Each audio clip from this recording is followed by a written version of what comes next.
Muy buenas tardes, amables televidentes de Conversación Franca, antesala del fin de semana, jueves. Miren, el afán desmedido del presidente Luis Abinader por subir en las encuestas es increíble. Increíble. Por eso la ley electoral establece la prohibición de inauguraciones a los candidatos. Aunque no lo establece la ley, pero sí la ética política establece que el candidato cuando es presidente de la República, debe solicitar una licencia. ¿Por qué? Porque los presidentes, cuando están en proceso de buscar la reelección, no sé qué es lo que le pasa, pero se vuelven locos, se vuelven locos. El presidente Abinader en esta semana ha sostenido 4 reuniones. Una quinta será mañana viernes. Primero, se reunió con la cúpula dirigencial de su partido. Segundo, se reunió con los candidatos a alcalde de su partido y regidores. Tercero, se reunió luego con los partidos aliados. Cuarto, mañana se va a reunir con el candidato a senador del Distrito Nacional, el que se considera que no es igual que otros partidos políticos, y en consecuencia hay que hacerle una parte, Guillermo Moreno. Y el quinto evento del presidente Luis Abinader se desarrolló hoy, jugando con la inteligencia de la gente, señores. Fue a inaugurar, se ha vendido esa promoción de que el presidente Abinader acudió a inaugurar la famosa presa de Monte Grande, que tiene alrededor de 20 años el proceso de construcción. Si bien es cierto que el pasado gobierno del presidente Danilo Medina no dio pie con bola en el proceso de avance de la presa de Monte Grande, pues sí dejó la logística preparada, los préstamos aprobados y una serie de obras colaterales que pudieran garantizar en corto tiempo poner a funcionar el funcionamiento de Monte Grande. Eso es cierto, las viviendas para albergar a las personas que fueron desplazadas, entre otras cosas, con mucha precariedad. El presidente Abinader prometió que iba a inaugurar Monte Grande. Entregaron las viviendas, los moradores, las personas que residen en esas viviendas, están con el grito al cielo porque no carecen en su totalidad de los servicios básicos, como alcantarillado pluvial, alcantarillado sanitario, energía eléctrica, el asfaltado de las viviendas, un salón multiuso, una escuela, un hospital, un centro médico, porque son seres humanos los que van a vivir ahí. Entonces hoy el presidente Abinader acudió a inaugurar Monte Grande. Eso fue lo que se vendió. ¿Ustedes saben qué fue lo que inauguró Abinader? El embalse. Las presas son un complejo de obras. Está la obra hidráulica, que es la presa en sí. Está la obra de generación eléctrica, la turbina de generación. Está la obra que conlleva llevar las aguas a los acueductos que se van a abastecer de ahí o a los canales de regadío. Eso es una presa. Bueno, y resolver el básico para la gente. ¿Cuál es? El alojamiento. El llevar a las personas que van a ser desplazadas o que fueron desplazadas a vivir en lugares dignos y asignarle una cuota de tierra. ¿Por qué? Porque el campesino, el que vive del cultivo de la tierra, no gana nada con vivir en una casa cómoda si no tiene dónde cultivar, dónde sembrar los plátanos. El día pasado vimos estupefactos unas imágenes del corte de una plantación bananera o de plátano, como decimos aquí en la República Dominicana. Más de 80 tareas de plátano fueron cortados. Señores, dejen que esos pobres agricultores cultiven esos plátanos, porque usted no va a necesitar esos terrenos en lo inmediato. Si son terrenos que van a ser ocupados por las aguas del embalse de la presa, pues eso va de manera paulatina. La presa, tal parece, logró acumular una cantidad de agua importante, producto de las lluvias caídas en el país meses atrás. Y esa la tenían ahí y no querían que una sola gotita de esa agua se evaporara. Pero bueno, lo importante es que el presidente Luis Abinader en ese acto proselitista, un acto de campaña en la inauguración del embalse de Monte Grande, pues dijo que se está en un proceso de licitación para completar la obra. Las obras complementarias, las cuales ya dijo están en proceso de licitación, dijo Abinader. ¿Cuáles son esas obras complementarias? Bueno, habrán de decir mañana cuáles son esas obras complementarias. Pues yo lo dije. Una presa, reitero, no es ese embalse de agua que ustedes vieron, no es esa infraestructura que ustedes ven ahí. Una presa es un complejo de obras, obras que se interconectan una con otra. Entonces, esto es cierto que es un sueño deseado por décadas de la zona más pobre del país, que es la Cuenca Enriquillo, compuesta por la provincia de Barahona, Bauruco, Pedernales, Independencia. Esas 4 provincias conforman la Cuenca Enriquillo. Tierras con una vocación agrícola importante, pero carecen de agua. Y decía el presidente Balaguer, el fallecido presidente Balaguer, que el agua es el mejor ministro de Agricultura. Entonces, el agua es vital, vital para la agricultura. Entonces, vamos a esperar que el 40% que falta para concluir Monte Grande, porque dice el presidente Luis Abinader que se construyó un 60%. Hay que ver si es así. Pero que el 40% restante pues, se construya cuanto antes. Pero ese 40% que falta restante es risible. ¿Ustedes saben de qué? Es de una gran parte del embalse, es lo que se está inaugurando hoy. Esa inauguración se prometió en múltiples ocasiones. Es cierto que la fase más importante de la presa de Monte Grande se inició en el 2010 y que transcurrieron 8 años de gobierno de un presidente del sur, de San Juan de la Maguana, y que Danilo Medina había prometido que iba a concluir esta obra.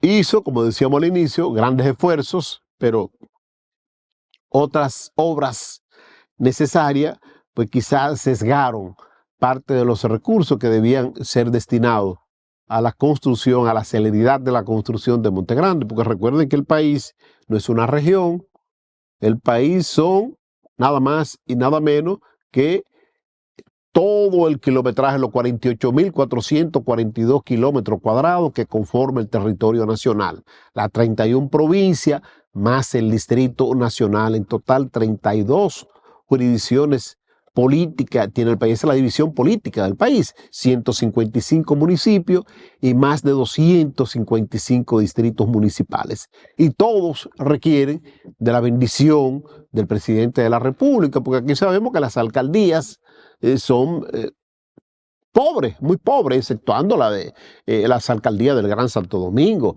del Distrito Nacional. Pero vamos a esperar que el presidente Abinader, que ya logró el boom de campaña, colocarse en los titulares periodísticos, pero ahora viene la respuesta, ahora vienen los programas de investigación a decir qué fue lo que se inauguró, ahora vienen las críticas. Yo espero que él trate de borrar esas críticas y que logre concluir antes de terminar su mandato, que va a concluir, valga la redundancia, el 16 de agosto de este año 2024, que logre concluir a Monte Grande, que no tenga que tardar 4 años más para poder concluir esta majestuosa obra.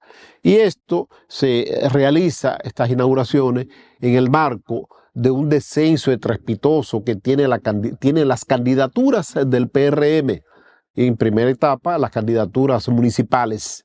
En la segunda etapa, las candidaturas al Congreso de la Nación y a la Presidencia de la República. Ese desplome de las candidaturas o del PRM como partido ha obligado, como decíamos hace un momentito, a que el presidente Luis Abinader tenga que hacer una serie de ajustes, de esfuerzos, porque el presidente en un país como este, el presidente de la República, puede ser un terciario, una persona de 4ª categoría en su partido, inmediatamente asume la conducción de la administración pública, se convierte en el líder de ese partido político y en el líder del país. Eso es así. Eso es indiscutible. Un país presidencialista que para usted mover, para construirse una letrina, se necesita la autorización del presidente de la República. Lamentablemente es así. Tiene que descentralizarse más el país para no ver esa figura presidencial como la omnipotente, la que tiene todos los poderes habidos y por haber para hacer que un país avance. Entonces, el presidente Abinader, sin duda alguna, asumiendo el liderazgo de su partido, tal parece que no ha tenido esa empatía, esos movimientos. ¿Por qué? Porque luce un tanto arrogante, prepotente. Fíjense que ayer se divulgó una imagen en las redes sociales y en las principales emisiones de noticias televisivas, donde el presidente repite una acción que ha ejecutado en varios momentos. Es el negarle el saludo a una persona. Recientemente se lo negó al senador de la provincia de Pedernales, y en el día de ayer le negó el saludo nada más y nada menos que al candidato de su partido a la alcaldía de Santiago de los Caballeros, al señor Ulises. Él se la negó, él pasó por el lado y lo dejó con la mano la mano en alto para saludar al presidente. E incluso Ulises se observa en las redes sociales cuando toca al presidente en la espalda. El presidente no prestó atención a eso, siguió su camino. Y ese es el candidato del PRM en la segunda ciudad en importancia del país, que es Santiago de los Caballeros. Entonces, hay que ver qué pasa ahí. Porque un liderazgo, señores, debe ser prácticamente una monedita de oro que le caiga bien a todo el mundo. No que tenga, pues, rechazo de una parte, pero mucho más en un partido político, como es el caso del PRM. Aquí estamos con nuestra distinguida invitada del día de hoy, una joven aspirante a ser diputada de la República por la circunscripción electoral número 1 de aquí, del Distrito Nacional. Cuando estaba muy pequeñita, ya ella era peledeísta. Desde que nació, esa sí le cabe el mote, no aguilucha de chiquitita, sino peledeísta de chiquitita. Claudia Rita Abreu. Bienvenida, Claudia. Gracias por invitarme. Y bueno, yo feliz de verte. Me acuerdo cuando pequeña que mi papá me iba a buscar ahí en Ciudad Nueva, que yo vivía en la Canela con Pina. Así y es. caminábamos ahí. Tú tenías una oficina ahí al lado de la doctora, del laboratorio que estaba ahí, el laboratorio clínico. Sí, sí. De la doctora Berrido. Sí. Claudia Rita Abreu es la hija del primer secretario general que tuvo el PLD, el que creó la estructura actual del PLD, junto a un grupo de hombres y mujeres que se atrevieron en el año 1973 a dejar lo que era el viejo partido, el viejo PRD, y fundar el PLD. Ella no se recuerda de eso, ni lo va a recordar porque estaba pequeñita, chiquitita. Pero yo tengo muy buena memoria de cosas de muy temprana edad, increíblemente. Qué bueno, qué bueno. Sí. Claudio, entonces tú aspiras a ser diputada por aquí, por la circunscripción electoral número 1 del Distrito Nacional. Así es. ¿Para qué? A veces, tú vas a hacer ahí? A veces yo me lo pregunto también y digo, caramba, pero también que yo vivo. ¿Para qué tú te quieres meter en ese problema? En ese lío.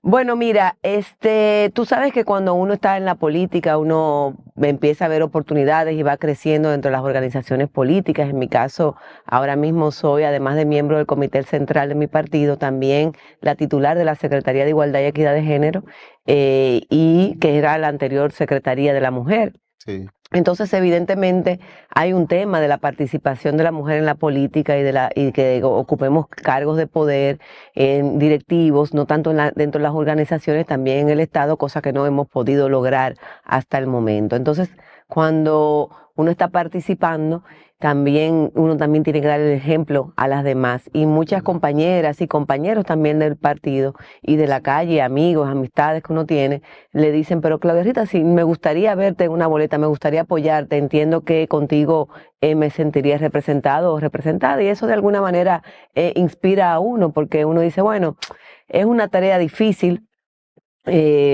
buscar votos.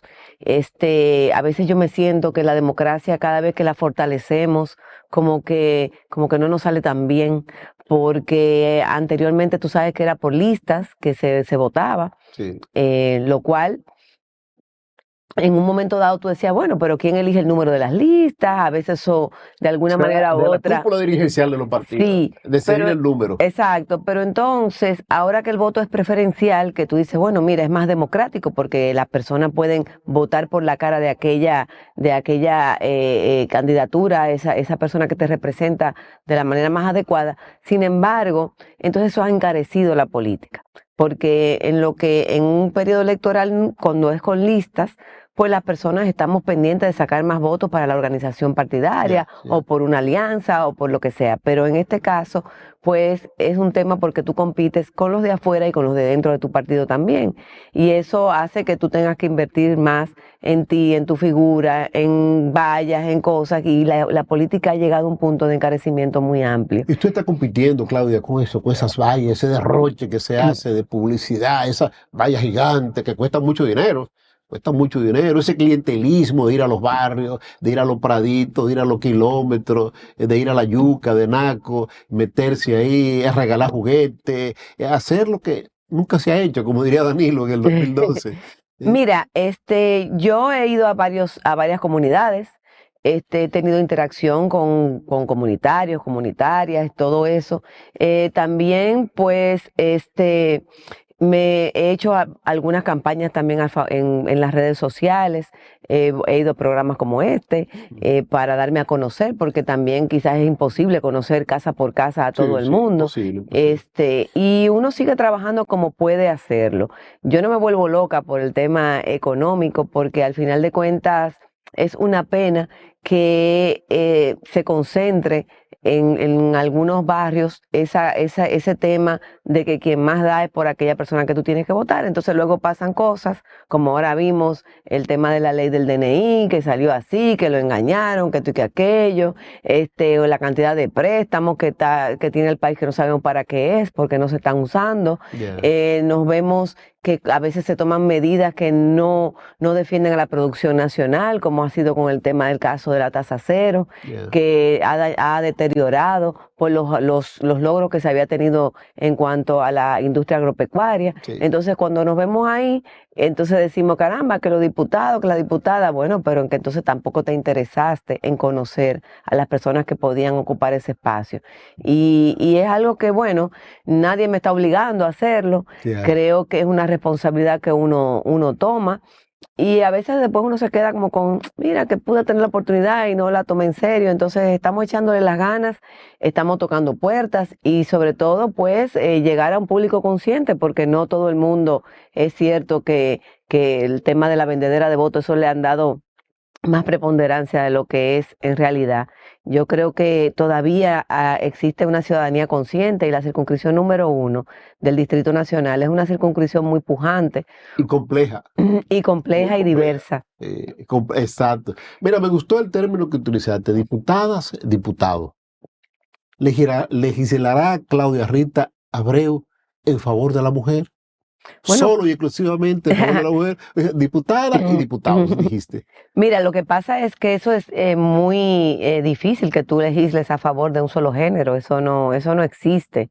Aunque tú seas defensora de los derechos de las mujeres, realmente cuando tú, el tema de género es algo que tú tienes que entenderlo para saber lo transversal que es, y que en cada cosa que tú haces tú tienes que tener una perspectiva de género. Y perspectiva de género lo que significa es, por ejemplo, cuando tú estás trabajando política y te estás dando cuenta que en una comunidad, en una organización política, hay mujeres que no se están interesando o no están participando o no son suficientes las que son presidentes de comité intermedio o presidentas de comité de base, tú dices, mira, ahí hay un tema con el liderazgo femenino y tú lo intervienes. ¿Qué es lo que está pasando? Muchas veces es un asunto de falta de motivación, que las mujeres nos vemos también con demasiadas responsabilidades en el hogar, tenemos poca ayuda, a veces también se nos hace cuesta arriba, porque cuando nos exponemos hacia afuera, somos víctimas también de temas de la apariencia, se nos cuestiona nuestra vida personal de una manera diferente a los hombres. Entonces eso es lo que se le llama tener perspectiva de género en las cosas, que se ha realmente tergiversado bastante. el tema de género. Ahora, en el caso mío, por ejemplo, a mí me importa mucho porque vengo de una generación que se ha dedicado a lo que es el servicio, en sentido general, vamos a decir, en la economía del servicio, y he visto cómo nuestro sistema de pago de impuestos en la República Dominicana no ayuda a que haya más emprendimiento, y no ayuda ni tiene incentivos para tú dar y ofrecer nuevos empleos. Entonces yo creo que evidentemente en República Dominicana va a haber una reforma fiscal, y aunque la gente no le gusta que le hablen de eso, Ella. lo peor es no hablarlo, porque si no te gusta, lo que tenemos que es que empezar a hablarlo para ¿Tú estás de desmontar. acuerdo con una reforma fiscal? Es que yo creo que es necesaria, porque nosotros no podemos ¿Por qué es seguir en... necesario? Los ingresos que tiene el Estado son insuficientes. Lo que pasa es que realmente tenemos un sistema, por ejemplo, el sistema de pago, donde tú le emites una factura a una empresa grande. Yeah. Esa empresa grande tiene un sistema de pago de 90 días, pero tú tienes que reportar de manera mensual. Entonces esa empresa, sin haberte pagado a ti, reporta la factura. Y esa Yeah. factura a ti te va degenerando El anticipo. una mora. Y esa mora, porque tú no la has pagado, pero es que tú no has recibido el pago. Entonces te convierte en evasor Yeah. sin serlo. Sin Entonces, serlo. eso no nada más en la DGI, sino que también te genera una mora en la TCS si tú no la pagas a tiempo. Entonces, ¿qué optan muchas personas que tienen una pequeña empresa? Pues no contratar a nadie o tener contratos o sea, que no Por sean de servicio empleo, prestado. por servicio prestado. Yo te pago para que tú me muevas este lapicero y ya te pagué y ya no tengo que ver Exacto, contigo. entonces, ¿cómo es que queremos hacer que haya nuevos empleos y nuevos incentivos cuando tú le estás poniendo tan difícil a los emprendimientos? Y un sistema más fácil y más amigable también, que yo creo que es posible. El tema, evidentemente, del anticipo, en su momento fue necesario. Ahora mismo yo pienso que quizás quitarlo de un tablazo para todo tipo de empresas no es necesario. No, Creo que para las empresas, sobre todo, que viven de la economía naranja y del servicio, no es lo mismo que para una empresa que trabaja del contado, porque no es lo mismo un supermercado, un restaurante, que una persona que lo que está diciendo que la contrataron, tuvo la suerte que ese año pudo hacer, si tú tienes un espacio, qué sé yo, de multimedia, pudo hacer un documental especial, o si tú trabajas en el área educativa, te salió trabajar para hacer unos libros o algo, un tema que tiene carácter intelectual. Y tú no puedes pretender que todos los años te va a ir igual. No es lo mismo que una empresa que venda productos de primera necesidad, que tú puedas hacer una proyección respecto a eso. Entonces yo creo que nuestro sistema tiene muchas medidas iguales que son injustas, porque pagamos la placa por el año y no por la condición del vehículo. Debería de ser, si tú tienes un vehículo más pequeño, un vehículo utilitario. que no gaste tanta gasolina, que no consuma tanto, que no contamine tanto el medio ambiente. emita tanto, tanta contaminación, que pese menos, por lo tanto le hace menos daño a la talvia, pues debería de pagar menos impuestos. Claro. Y eso te da un incentivo para tú entonces tener carros más pequeños, que al final de cuentas, a veces hemos dejado, este era un país que se andaba en carros pequeños, pero, ahora espérate, pero se ha dejado de hacerlo también por lo mala que está la talvia, por las malas de las condiciones de nuestra carretera. Ahora vemos cómo nos inundamos así, de una manera tan exagerada, que pensamos que se iba a quedar en el noviembre del año antepasado, y vimos este fatídico noviembre otra vez. 2 noviembres horrible. Hemos tenido de agua. Horrible, y que ya las reaseguradoras de los vehículos han declarado la ciudad como de peligro. O sea, ahora quien tenga que renovar su seguro, que sepa que va a tener que pagar más. Yeah. Claudia, ¿cuántos diputados tiene la circunscripción electoral número 1? ¿Y qué cantidad de votos se requiere para ganar una plaza en esa circunscripción electoral? Claudia Rita Abreu nos acompaña en esta tarde de jueves, por aquí, por Conversación Franca. Preguntábamos al cierre del segmento anterior la cantidad de diputados que tiene la circunscripción electoral número 1 del Distrito Nacional y la cantidad de votos que se requieren para ocupar uno de esos escaños, Claudia Rita. Bueno, son 6 plazas que hay, y para entrar cada diputado, un partido tiene que sacar mínimo 20,000 votos. Por cada Mira, 20.000 votos, entonces entra uno de los diputados que estamos participando por por cada 20 partido. mil votos. Ya. Así mismo.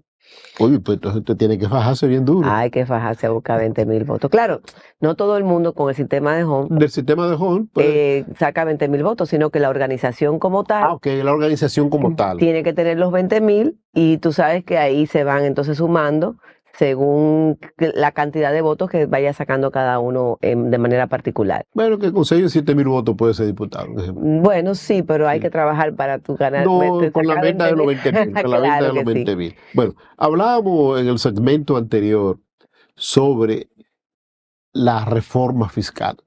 Daba una serie de explicaciones de que el actual sistema tributario del país no favorece, o mejor dicho, no motiva a los emprendedores. Entonces, Ujú. tú hablaste ampliamente sobre el por qué se requiere esa reforma fiscal para abolir estas barreras. Me gustaría escuchar de ti el parecer con relación a otros proyectos importantes que han estado en, en la plana pública por más de 20 años, el caso del famoso Código Penal, las tres causales que han sido polémicas, mucha gente, muchos aspirantes a legisladores se han callado después que llegan al Congreso de la Nación apoyando a las famosas tres causales. Claudia Rita favorecería la inclusión de las tres causales en el Código Penal Claro en que sí. discusión. Lo que pasa es que lo que tiene de malo el código penal y por lo cual nunca sale es porque realmente las condena. Ya. Entonces ahí es que está el problema, porque es que se ha llevado un tema que realmente es médico, porque es un tema de salud, lo han tenido que meter en un asunto religioso. Ya. Y ahí es que ha venido toda esta situación, porque la realidad es que a cada rato, por ejemplo, una mujer se ve con una situación de que el embrión no creció lo suficiente. ¿Y qué se le hace? Se le hace un legrado, pero Ya. ya eso, no, como un embrión que no, bueno, pero no creció lo No es la suficiente, culpa pero de la está mujer vivo. ni del médico. Exacto, entonces ese ni se toca. Mejor ni hablar de ese para que no digan que serían 4 causales.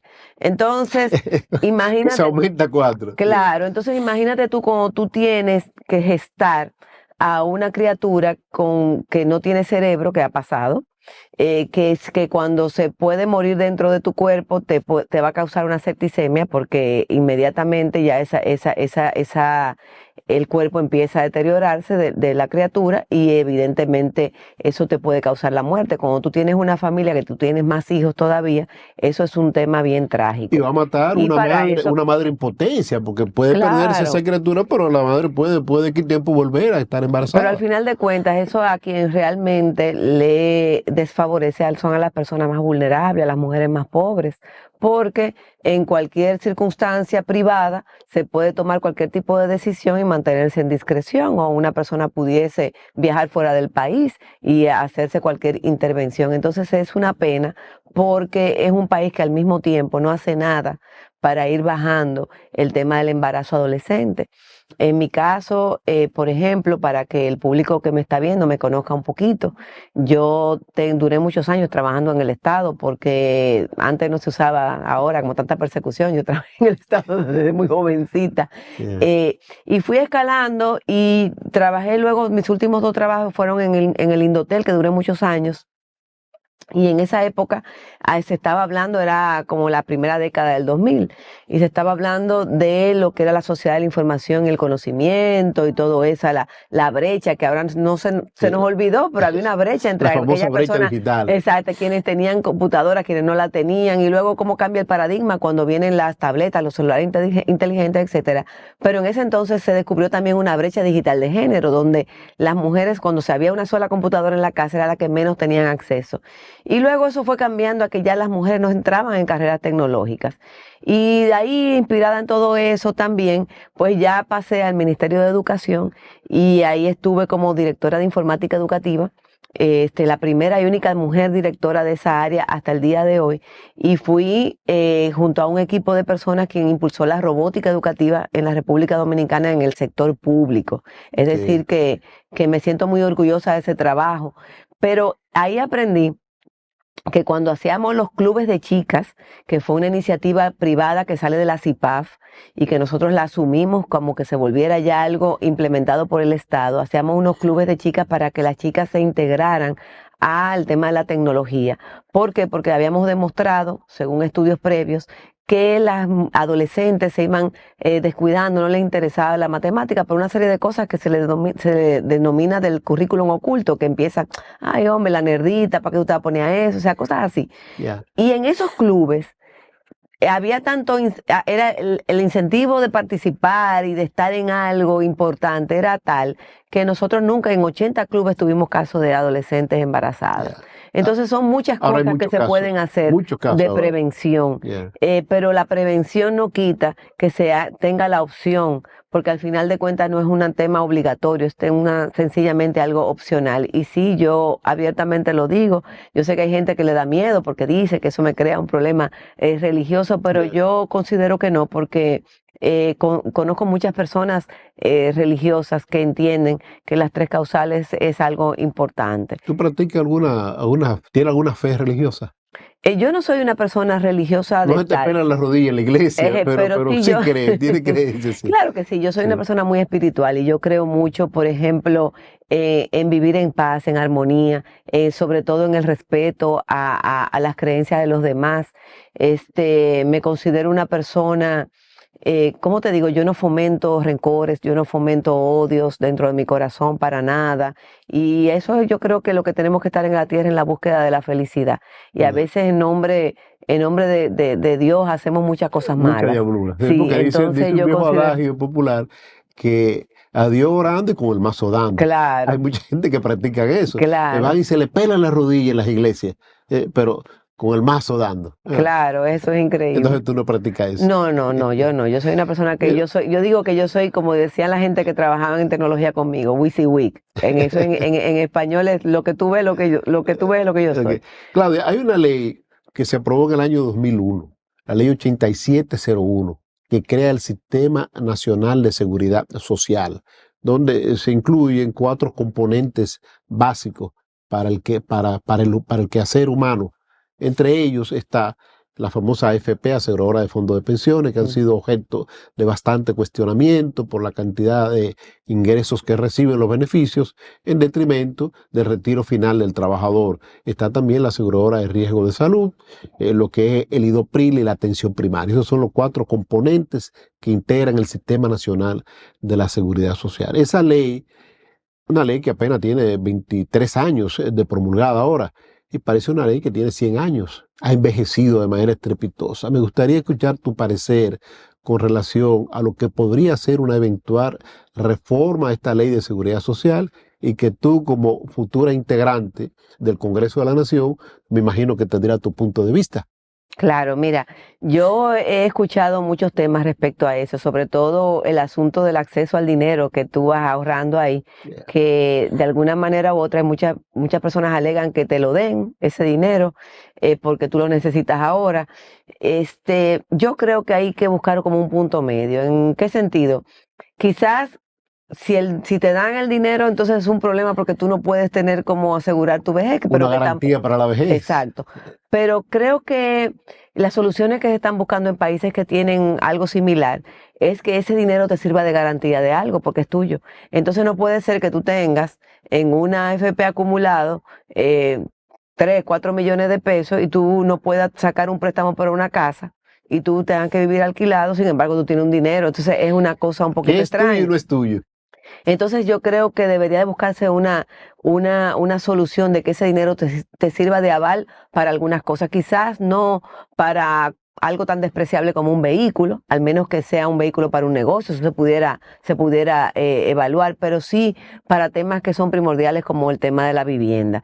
Con respecto al asunto de la salud, yo creo que aquí hay un tema que tenemos que nosotros buscar la manera de regularla mejor. Aquí nuestros envejecientes se jubilan y como en todas partes Pierde del el seguro mundo, médico inmediatamente aquí. exacto, como en todas partes del mundo se jubilan con menos dinero. Pero entonces pagan lo mismo por las medicinas, deberían de pagar menos. Pagan lo mismo por el transporte, que deberían también de pagar menos. Y por otros servicios que se pudieran también ver cómo una persona jubilada ya empieza a pagar menos por el cine, por el teatro, entre otras cosas. Y los seguros nos abandonan cuando más lo necesitamos. Te Así pasa la es, vida así entera es. pagando seguro, entonces luego de repente, cuando tú lo necesitas, que cuando empieza que la pastilla de esto, la pastilla de otro, Uno te es abandonan. dependiente de pastillas para la presión, para la diabetes, entre Claro otras. que sí. Entonces, eso es algo que, por ejemplo, yo sufro mucho porque yo soy cuidadora también. Yo tengo a mi madre que vive conmigo, que es una persona que sufre de una artritis reumática muy, muy, muy fuerte, que en un momento dado, tuvimos la facilidad de utilizar lo que es el medicamento de alto costo para unas medicinas que le bajaban muchísimo la inflamación.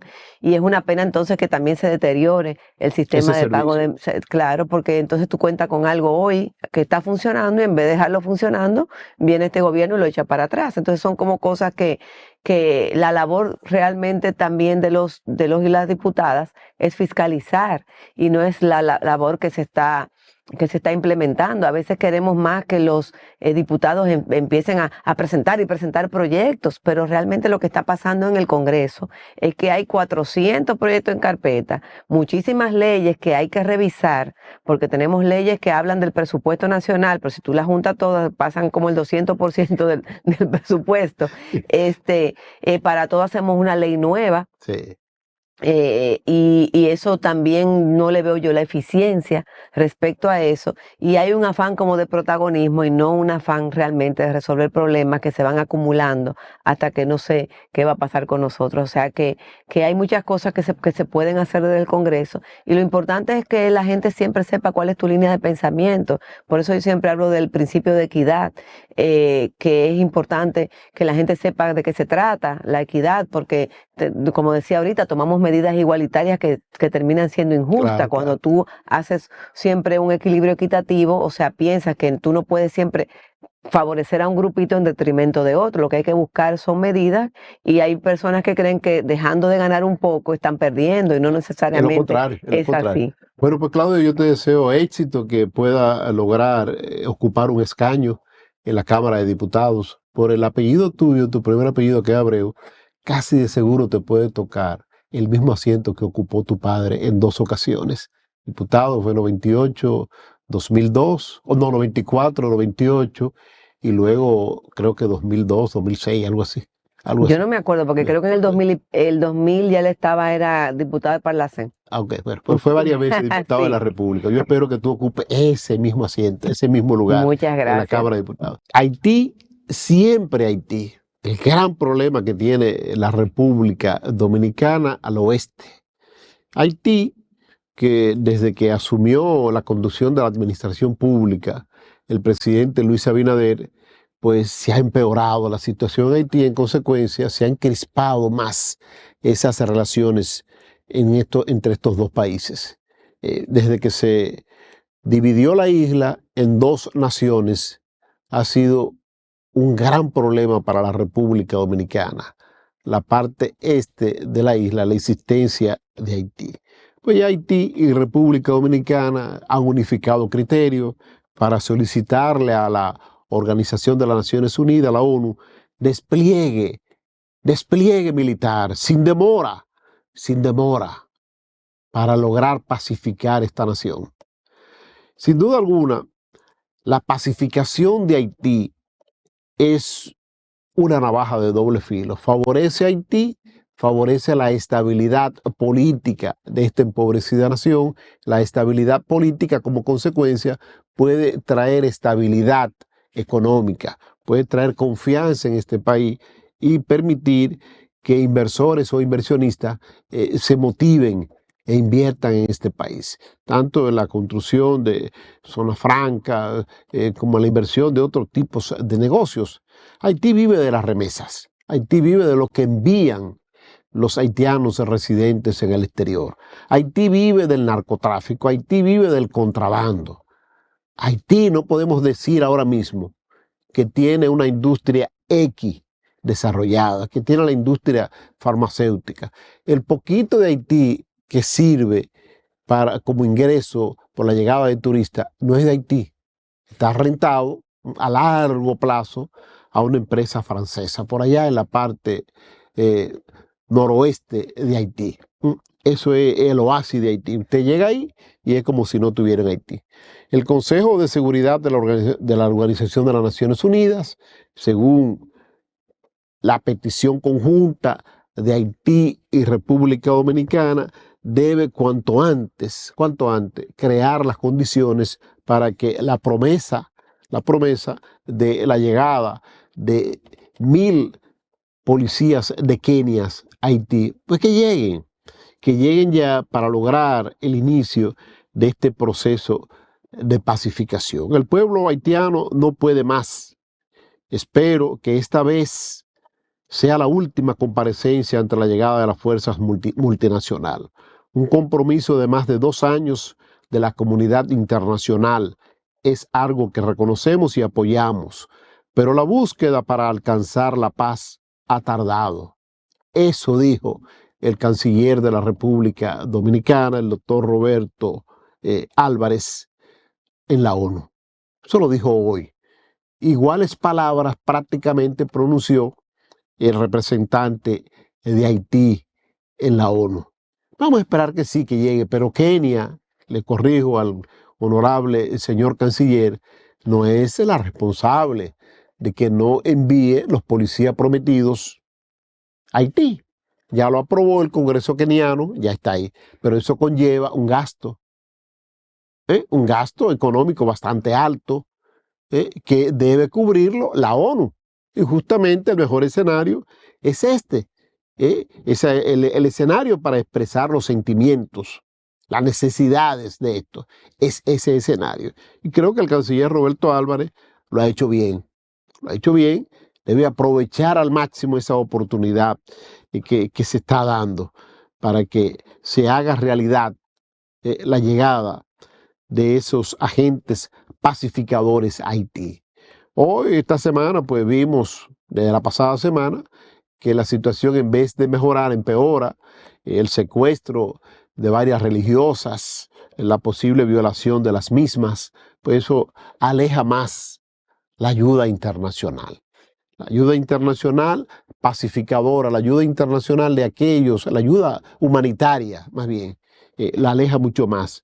¿Por qué? Porque nadie va a ir a arriesgar su vida por colaborar, por ser un ente colaborador. No, no. Entiendo entonces que ya eh, se agotó el tiempo. Estos 2 años de espera, como dice el canciller Álvarez, para que lleguen las tropas deseadas a Haití, deben concluir ya y establecer una ruta crítica para que después de la pacificación Haití se sumerja en un proceso de elección democrática de diputados y senadores que puedan, y de un presidente de la República, y estos diputados y senadores, el Senado de Haití, que tiene un amplio poder, pueda designar el famoso primer ministro. Y digo el famoso primer ministro porque es el ejecutivo en sí, del poder ejecutivo, el primer ministro. Así es que, y esto podría garantizar que el proceso de pacificación de Haití se afinque, se aplome y poder hacer lo que hacemos aquí en República Dominicana. Aquí se celebran elecciones cada 4 años, sin traumas mayores. El dominicano elige su alcalde, sus regidores, sus diputados, sus senadores y hasta el presidente de la República, y nada ocurre. Hay el escarceo entre los aspirantes a los puestos electivos, entre los partidos políticos que quieren conquistar el voto de los ciudadanos, pero no pasa de ahí. ¿Por qué? Porque la democracia dominicana ha madurado lo suficiente como para reconocer, perdí, o para celebrar, gané. Gané sin contratiempo alguno para el otro, pero en Haití no podemos hablar de eso. En Haití no hay democracia.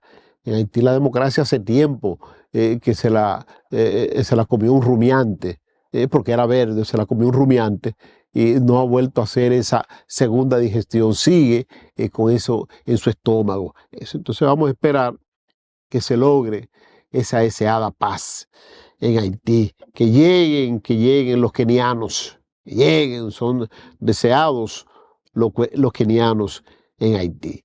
Bueno, eso es lo que hace. Miren, aplazaron para mañana viernes la medida de coerción al francés que aplicó los químicos fumigadores en la torre Piantini, una torre del ensanche Piantini, donde fue la causa del fallecimiento de 3 personas y 2 se mantienen todavía en estado crítico.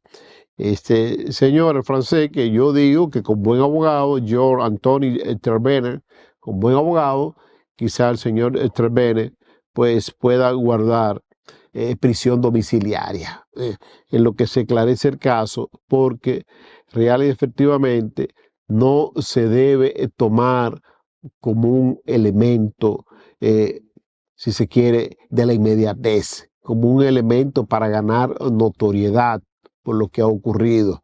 Entonces, eso debe sopesarse muy bien, porque no porque él sea un ciudadano francés del primer mundo, sino porque en realidad nadie tiene la intención de aplicar un supuesto correctivo para una plaga X y que este correctivo pues se convierta en un veneno para eliminar seres humanos. Y con esto no estoy defendiendo a ese señor, no lo conozco, ni me interesa conocerlo, pero trato de acercarme más a la realidad, partir de la misma realidad.